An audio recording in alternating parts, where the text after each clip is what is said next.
જે ક્ષણે તમે તમારું જૂના કરતાં કશુંક નવું અપનાવો એવા પ્રવાસ કરો જીવનમાં.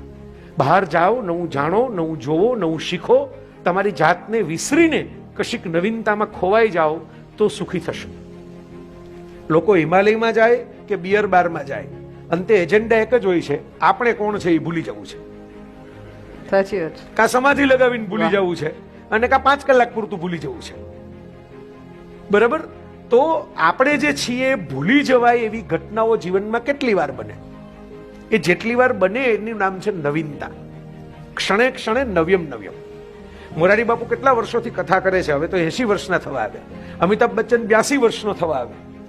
આ લોકો ઘણું બધું કરે છે, પણ તમે ઓબ્ઝર્વ કર્યું હશે એ લોકો ઇનવર્ડ જર્ની, એક જુદો પ્રવાસ પણ ખેડે છે.